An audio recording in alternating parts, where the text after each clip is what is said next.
Event stock Telegram channel update ಮಾಡಿದ್ದೀನಿ. If in case ನೀವು join ಆಗಬೇಕಂದ್ರೆ ಡಿಸ್ಕ್ರಿಪ್ಷನ್ ಲಿಂಕ್ ಉಂಟು, ಅಲ್ಲಿ ನೀವು ಚೆಕ್ಔಟ್ ಮಾಡ್ಬೋದು. ಫೈನ್.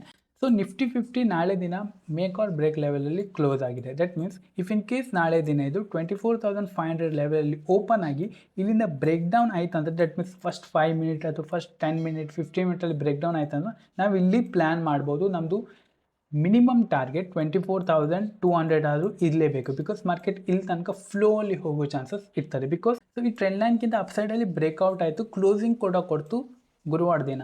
ಅದರ ನಂತರ ಶುಕ್ರವಾರ ದಿನ ಸ್ವಲ್ಪ ಗ್ಯಾಪ್ ಅಪ್ ಓಪನ್ ಆಯಿತು. ತುಂಬ ಜನ ಬೈ ಮಾಡಿರ್ತಾರೆ ಈ ಲೆವೆಲಲ್ಲಿ ಬೈ ಮಾಡಿರ್ತಾರೆ. ಬಟ್ ಅದೇನಾಯಿತು, ಟಾಪಿಂದನೇ ಸೆಲ್ಲಿಂಗ್ ಬಂತು. ಸೊ ತುಂಬ ಜನ ಯಾರೆಲ್ಲ ಆಲ್ರೆಡಿ ಬೈ ಮಾಡಿರ್ತಾರೋ ಅವ್ರು ಪ್ರಾಫಿಟ್ ಬುಕಿಂಗ್ ಮಾಡ್ತಾರೆ. ಯಾರೆಲ್ಲ ಸೇಮ್ ಡೇ ಪ್ಲ್ಯಾನ್ ಮಾಡಿರ್ತಾರೆ, ಶುಕ್ರವಾರ ದಿನ ಯಾರೆಲ್ಲ ಪ್ಲ್ಯಾನ್ ಮಾಡಿರ್ತಾರೆ ಅವ್ರದೆಲ್ಲ ಸ್ಟಾಪ್ ಲಾಸ್ ಇಟ್ಟಾಯಿತು. ಸೊ ಅದಕ್ಕೆ ಮಾರ್ಕೆಟು ಇಲ್ಲಿಂದ ರ್ಯಾಪಿಡ್ಲಿ ಸೆಲ್ಲಿಂಗ್ ಕೂಡ ಬಂತು. ಇದು ನಾವು ಸೆಲ್ಲಿಂಗ್ ಕೂಡ ಅಂತ ಹೇಳ್ಬೋದು. ಬಿಕಾಸ್ ಯಾಕಂದರೆ ಪ್ರೀವಿಯಸ್ ಟೈಮಲ್ಲಿ ಏನು ಸೆಲ್ಲಿಂಗ್ ಬರ್ತಾಯಿತ್ತು, ಈ ಸೆಲ್ಲಿಂಗ್ ಎಲ್ಲ ಕಂಪೇರ್ ಮಾಡಿ ದಟ್ ಮೀನ್ಸ್ ಈ ಸೆಲ್ಲಿಂಗ್ ಸ್ವಲ್ಪ ಫಾಸ್ಟಾಗಿ ಬಂದಿದೆ. ಯಾವತ್ತಿದ್ರೂ ಒಂದು ವಿಷಯ ನೆನ್ಪಿಟ್ಕೊಳ್ಳಿ, selling is always fast. Selling hold ಮಾಡಲ್ಲ.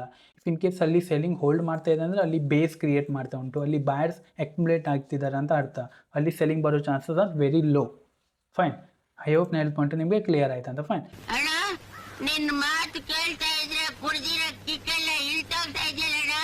So if in case market ಇಲ್ಲಿಂದ ಬ್ರೇಕ್ ಡೌನ್ ಅದನ್ನು ಹೇಳಿದಾಗೆ ನಿಮಗೆ ಮಿನಿಮಮ್ ನೀವು 24,200 ಟಾರ್ಗೆಟ್ನ ಎಕ್ಸ್ಪೆಕ್ಟ್ ಮಾಡಿ. ಸೊ ಇಲ್ಲಿ ನಾವು ಪ್ಲ್ಯಾನ್ ಮಾಡುವಾಗ ಕ್ವಾಂಟಿಟಿ ನಮ್ದು ಏನು, ನಾನು ನಾರ್ಮಲಿ 10 ಕ್ವಾಂಟಿಟಿ ಅಂತ ಹೇಳ್ತಾ ಇರ್ತೀನಿ.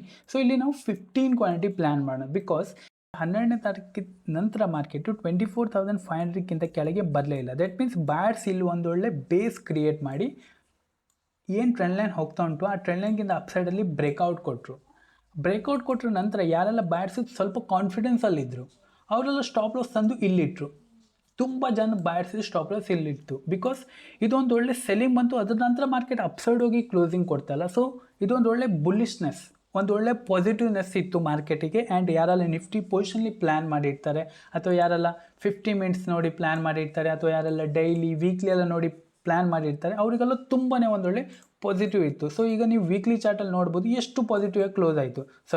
ಡೈಲಿ ಚಾರ್ಟಲ್ಲಿ ನೀವು ನೋಡ್ಬೋದು ಎಷ್ಟು ಒಂದೊಳ್ಳೆ ಪಾಸಿಟಿವ್ ಆಗಿ ಕ್ಲೋಸ್ ಆಯಿತು. ದಟ್ ಮೀನ್ಸ್ 2 ದಿನ ಇಲ್ಲಿ ಹೋಲ್ಡ್ ಮಾಡ್ತು. ಅದರ ನಂತರ ಮಾರ್ಕೆಟ್ ಅಂತೂ ಅಪ್ಸೈಡಲ್ಲಿ ಕ್ಲೋಸಿಂಗ್ ಕೊಡ್ತು.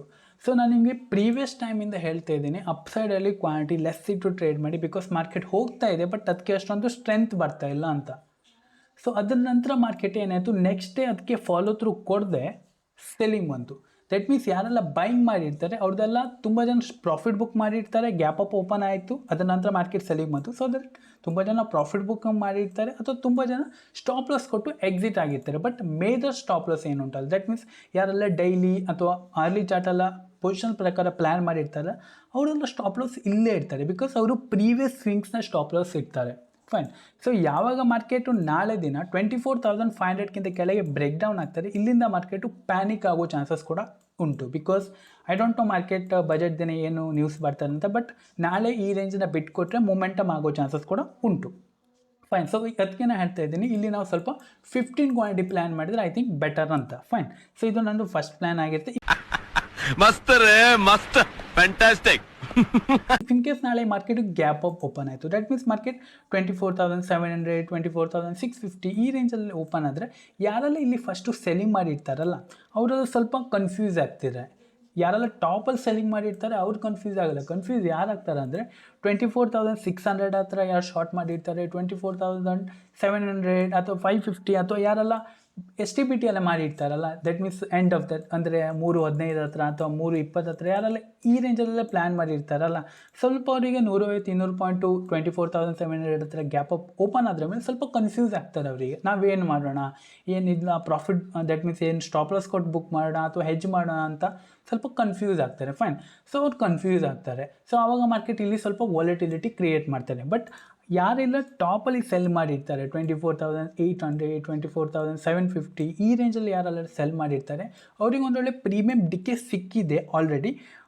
ಯಾವಾಗ ಗ್ಯಾಪ್ ಅಪ್ ಓಪನ್ ಆಗ್ತಾರೆ ಅವ್ರಿಗೆ ಇಲ್ಲಿ ಸ್ವಲ್ಪ ಕ್ವಾಂಟಿಟಿ ಆ್ಯಡ್ ಮಾಡ್ತಾರೆ ಆ್ಯಂಡ್ ಇಲ್ಲಿ ಪುಟ್ನ ಕೂಡ ಹೆಜ್ ಮಾಡ್ತಾರೆ. ದಟ್ ಮೀನ್ಸ್ ಇಲ್ಲಿ ಪುಟ್ನ ಕೂಡ ಹೆಜ್ ಮಾಡ್ತಾರೆ. ಬಿಕಾಸ್ ಮಾರ್ಕೆಟ್ ಇದೇ ರೇಂಜಲ್ಲಿ ಇರೋ ಚಾನ್ಸಸ್ ಉಂಟಂತ. ಸೊ ಅದಕ್ಕೆ ಅವರು ಅಲ್ಲಿ ಸ್ಟ್ರ್ಯಾಂಗಲ್ ಕ್ರಿಯೇಟ್ ಮಾಡ್ತಾರೆ. ಸೊ ಅದಕ್ಕೆ ನಾನು ಪ್ರೀವಿಯಸ್ ವೀಡಿಯೋದಲ್ಲಿ ಕೂಡ ನೀವು ಹೇಳ್ಬೋದು ಯಾಕೆ ನಾನು ಮಾರ್ಕೆಟ್ ಒಂದು ರೇಂಜಲ್ಲಿ ಓಪನ್ ಆದ್ರಿ, ದಟ್ ಮೀನ್ಸ್ ಮಾರ್ಕೆಟ್ ಒಂದು ಮೊಮೆಂಟಮ್ ಆಗಿ ಈ ರೇಂಜಲ್ಲಿ ಓಪನ್ ಆದ್ರ ಮೇಲೆ ಮಾರ್ಕೆಟಲ್ಲಿ ನೀವು ಮಾರ್ನಿಂಗಲ್ಲಿ ಏನು ಕೂಡ ಪ್ಲ್ಯಾನ್ ಮಾಡಬಾರ್ದು. ಸೆಕೆಂಡ್ ಹಾಫಲ್ಲಿ ಅಥವಾ 10:30 11:30 ಅದ್ರ ಮೇಲೆ ನೀವು ಪ್ಲ್ಯಾನ್ ಮಾಡೋದು. ಯಾಕಂದರೆ ಸೊ ಏನೆಲ್ಲ ಸ್ಟ್ರ್ಯಾಂಗಲ್ ಮಾಡಿರ್ತಾರೆ, ಏನೆಲ್ಲ ಸ್ಟ್ರ್ಯಾಂಗಲ್ ಕ್ರಿಯೇಟ್ ಆಗಿರ್ತಾರೆ, ಅಲ್ಲಿ ಸ್ಟಾಪ್ ಲಾಸ್ ಹಿಟ್ ಆಗೋ ಚಾನ್ಸಸ್ ಇರ್ತದೆ ಸೆಲ್ಲರ್ಸಿದ್ದು. ಫೈನ್. ಸೊ ಅದಕ್ಕೆ ಅಲ್ಲಿಂದ ಮೊಮೆಂಟಮ್ ಬರೋ ಚಾನ್ಸಸ್ ಇರ್ತದೆ. Fine. So if in case ನಾಳೆ ಮಾರ್ಕೆಟು ಈ ರೇಂಜಲ್ಲಿ ಓಪನ್ ಆಗಿ ಸೆಕೆಂಡ್ ಹಾಫಲ್ಲಿ 24,800ಗಿಂತ ಅಪ್ಸೈಡಲ್ಲಿ ಬ್ರೇಕ್ಔಟ್ ಆದರೂ ಕೂಡ ನಾವಿಲ್ಲಿ ಕ್ವಾಂಟಿಟಿ ಲೆಸ್ ಇಟ್ಟು ಬೈ ಮಾಡಬೇಕು. ಬಿಕಾಸ್ ಮಾರ್ಕೆಟ್ ಕ್ಲೋಸಿಂಗ್ ಎಲ್ಲಿ ಕೊಟ್ಟಿದ್ದು 24,500, ಮಾರ್ಕೆಟ್ ಎಲ್ಲೋಗಿ ಬ್ರೇಕ್ಔಟ್ ಮಾಡ್ತಾ ಉಂಟು 24,800. ದಟ್ ಮೀನ್ಸ್ ಇದು ಆಲ್ರೆಡಿ 300 ಪಾಯಿಂಟ್ ಮೂಮೆಂಟಮ್ ಆಗಿದೆ. ಫೈನ್. ಸೊ ಅದಕ್ಕೆ ಮಾರ್ಕೆಟ್ ಇಲ್ಲಿ ಹೋಗಿ ಟ್ರ್ಯಾಪ್ ಮಾಡೋ ಚಾನ್ಸಸ್ ಕೂಡ ಇರ್ತದೆ. ಸೊ ಅದಕ್ಕೆ ನಾವು ಏನು 10 ಕ್ವಾಂಟಿಟಿ ಪ್ಲ್ಯಾನ್ ಮಾಡ್ತೀವಿ, ಇಲ್ಲಿ ನಾವು 1 ಕ್ವಾಂಟಿಟಿ ಪ್ಲ್ಯಾನ್ ಮಾಡೋದು. ಬಿಕಾಸ್ ನಮ್ಮದು ಅಗೇನ್ಸ್ಟಲ್ಲಿ ಹೋಗೋ ಚಾನ್ಸಸ್ ಇರ್ತದೆ. Fine. If in case budget ದಿನ ಹೋದರೆ ಆವಾಗ ಪ್ಲ್ಯಾನ್ ಮಾಡೋಣ, ನಾಳೆ ದಿವಸಕ್ಕೆ ನಾನು ಹೇಳ್ತಾ ಇರೋದು. Fine. So if in case positive closing ಕೊಟ್ಟರೆ, ಇಫ್ ಇನ್ ಕೇಸ್ ಬಜೆಟ್ ದಿನ ಏನಾದರೂ ಫಾಲೋ ಥ್ರೂ ಸಿಕ್ಕಿದ್ರೆ ಅಲ್ಲಿ ನಾವು ಪ್ಲ್ಯಾನ್ ಮಾಡ್ಬೋದು. Fine. So if in case ನಾಳೆ ಮಾರ್ಕೆಟು ಗ್ಯಾಪ್ ಡೌನ್ ಓಪನ್ ಆಯಿತು, ಈ ರೇಂಜಲ್ಲಿ ಓಪನ್ ಆಯಿತು ಅಂದರೆ ಯಾರೆಲ್ಲ ಇಲ್ಲಿ ಸೆಲ್ ಮಾಡಿರ್ತಾರೆ ಅವ್ರು ಫಸ್ಟು ಪ್ರಾಫಿಟ್ ಬುಕ್ಕಿಂಗ್ ಮಾಡ್ತಾರೆ. 24,600 24,700 ಈ ಸೆಲ್ಲರ್ಸ್ ಎಲ್ಲ ಫಸ್ಟು ಪ್ರಾಫಿಟ್ ಬುಕ್ಕಿಂಗ್ ಮಾಡ್ತಾರೆ. ಬಿಕಾಸ್ ಅವರು ಅಗೇನ್ಸ್ಟ್ ದ ಟ್ರೆಂಡ್ ಇರ್ತಾರೆ. ಸೊ ಅವರೆಲ್ಲ ಟೈಟ್ಲಿ ಟ್ರೇಲ್ ಮಾಡಿರ್ತಾರೆ. ಸೊ ಅವರು ಫಸ್ಟ್ ಪ್ರಾಫಿಟ್ ಬುಕ್ಕಿಂಗ್ ಮಾಡ್ತಾರೆ. ದೆನ್ ಮಾರ್ಕೆಟ್ ಇಲ್ಲಿಂದ ಏನಾದರೂ ಕೈಂಡ್ ಆಫ್ 24,500 ಅಥವಾ ಏನಾದರೂ ಎಮ್ ಪ್ಯಾಟರ್ನ್ ಅಥವಾ ಏನಾದರೂ ಲೋವರ್ ಹೈ ಫಾರ್ಮೇಷನ್ ಏನಾದರೂ ಮಾಡಿದರೆ ನಾವಿಲ್ಲಿ ಪ್ಲ್ಯಾನ್ ಮಾಡ್ಬೋದು ಒಂದು ಸೆಲ್ಲಿಂಗ್ ಕ್ವಾಂಟಿಟಿ. ಬಟ್ ಏನು ಸೆಲ್ ಮಾಡ್ತೀವಿ ಅಲ್ಲಿ ಕೂಡ ಫಸ್ಟು ಕ್ವಾಂಟಿಟಿ ಲೆಸ್ ಇಟ್ಟು ಸೆಲ್ ಮಾಡಬೇಕಾಗುತ್ತೆ. ಬಿಕಾಸ್ ಯಾರೆಲ್ಲ ಸೆಲ್ಲಿಂಗ್ ಮಾಡಿರ್ತಾರೆ ಅವರಿಗೆಲ್ಲ ಆಲ್ರೆಡಿ ಪ್ರಾಫಿಟ್ ಆಗಿರುತ್ತೆ. ದೆನ್ ಮಾರ್ಕೆಟ್ ಇಲ್ಲಿಂದ ಡೌನ್ ಸೈಡಲ್ಲಿ ಹೋದರೂ ಕೂಡ ಮಾರ್ಕೆಟ್ ಅಷ್ಟೊಂದು ಫಾಸ್ಟ್ ಮೂಮೆಂಟಮ್ ಬರೋಲ್ಲ, ಸ್ಲೋ ಮೂಮೆಂಟಮ್ ಬರೋ ಚಾನ್ಸಸ್ ಇರ್ತದೆ. ಫೈನ್. ಸೊ ಇದು ನನ್ನ ನಾಳೆ ಪ್ಲ್ಯಾನಿಂಗ್ ಆಗಿರ್ತಾರೆ. ಫೈನ್. ಜಸ್ಟ್ ನೀವು ಬಯರ್ಸಿದ್ದು ಮತ್ತು ಸೆಲರ್ಸಿದ್ದು ಸೈಕಾಲಜಿ ಅರ್ಥ ಮಾಡ್ಕೊಳ್ಳಿ, ನಿಮ್ಗೆ ಇಡೀ ಮಾರ್ಕೆಟೇ ಅರ್ಥ ಆಗ್ತದೆ. ಫೈನ್. ಆ್ಯಂಡ್ ಮತ್ತೊಂದು ವಿಷಯ, ನಾಳೆ ಕ್ಲೋಸಿಂಗ್ ಇಸ್ ತುಂಬಾ ಇಂಪಾರ್ಟೆಂಟ್. ಇಫ್ ಇನ್ ಕೇಸ್ ಯಾರೆಲ್ಲ ನೀವು ಪೊಸಿಷನ್ ಪ್ರಕಾರ ಪ್ಲ್ಯಾನ್ ಮಾಡಿದರೆ ಪ್ಲೀಸ್ ನಾಳೆ ಏನು ಕೂಡ ಪೊಸಿಷನ್ ಕ್ಯಾರಿ ಮಾಡ್ಕೊಂಡು ಹೋಗಿರಬೇಡಿ. ಬಿಕಾಸ್ ಬಜೆಟ್ ದಿನ ಏನಾಗುತ್ತಂದರೆ ಯಾರಿಗೆ ಕೂಡ ಬರಲ್ಲ, ಬಜೆಟ್ ದಿನ ಏನು ಆಗ್ತದಂತ ಯಾರಿಗೆ ಕೂಡ ಗೊತ್ತಿರಲ್ಲ. ಸೊ ದ್ಯಾಟ್ ಬಜೆಟ್ ದಿನಗೋಸ್ಕರ ನಾವು ಕಾಯುವ. ಆ್ಯಂಡ್ ಬಜೆಟ್ ದಿನ ಏನಂದರೆ ನೀವು 12:30 ಅಥವಾ 12 ಗಂಟೆ ಮೇಲೆ ಪ್ಲ್ಯಾನ್ ಮಾಡಿ. ಬಿಕಾಸ್ 12 ಗಂಟೆ ತನಕ ಅಥವಾ 1 ಗಂಟೆ ತನಕ ನಿರ್ಮಲಾ ಸೀತಾರಾಮನ್ ಏನೆಲ್ಲ ಹೇಳಿರ್ತಾರೆ, ಆ ಸೆಕ್ಟರಿಗೆ ಇದು ಮಾಡ್ತು, ಈ ಸೆಕ್ಟರಿಗೆ ಇದು ಮಾಡ್ತು ಅಂತ, ಆವಾಗಲೇ ಸ್ವಲ್ಪ ಬಯರ್ಸಲ್ಲಿ ಇಂಪಲ್ಸಿವ್ ಆಗಿ ಬೈ ಆ್ಯಂಡ್ ಸೆಲ್ ಮಾಡ್ತಾರೆ. ಸೊ ಆವಾಗ ವಾಲಟಿಲಿಟಿ ಕ್ರಿಯೇಟ್ ಆಗ್ತದೆ. ನನ್ನ ನಾಳೆ ಪ್ಲ್ಯಾನ್ ಆಗಿರುತ್ತೆ. ಐ ಹೋಪ್ ನಾ ಹೆಲ್ಪ್ ಪಾಯಿಂಟಲ್ಲಿ ನಿಮಗೆ ಕ್ಲಿಯರ್ ಆಯ್ತಾ. ಜಸ್ಟ್ ನೀವು ಕರೆಕ್ಟಾಗಿ ಬಯರ್ಸಿದ್ದು ಮತ್ತು ಸೆಲರ್ಸಿದ್ದು ಸೈಕಾಲಜಿ ಅರ್ಥ ಮಾಡ್ಕೊಳ್ಳಿ. ಅದ್ರ ನಂತರ ನಿಮಗೆ ಕ್ಲಿಯರ್ ಆಗ್ತಾರೆ ಹೇಗೆ ನಾವು ಬೈ ಮಾಡಬೇಕು, ಹೇಗೆ ನಾವು ಸೆಲ್ ಮಾಡಬೇಕು, ಎಲ್ಲಿ ನಾವು ಎಷ್ಟು ಕ್ವಾಂಟಿಟಿ ಇಟ್ಟು ಬೈ ಮಾಡಬೇಕು, ಎಲ್ಲಿ ನಾವು ಎಷ್ಟು ಕ್ವಾಂಟಿಟಿ ಇಟ್ಟು ಸೆಲ್ ಮಾಡಬೇಕಂತ. ಫೈನ್. ಐ ಹೋಪ್ ನಾ ಹೆಲ್ಪ್ ಪಾಯಿಂಟ್ ನಿಮಗೆ ಕ್ಲಿಯರ್ ಆಯ್ತು ಅಂದರೆ if in case telegram channel join ಆಗಬೇಕಂದ್ರೆ ಡಿಸ್ಕ್ರಿಪ್ಷನ್ ಲಿಂಕ್ ಉಂಟು, ಅಲ್ಲಿ ನೀವು ಚೆಕ್ಔಟ್ ಮಾಡ್ಬೋದು. ಈ ವಿಡಿಯೋದ ಇಷ್ಟ. Thank you. Have a good day.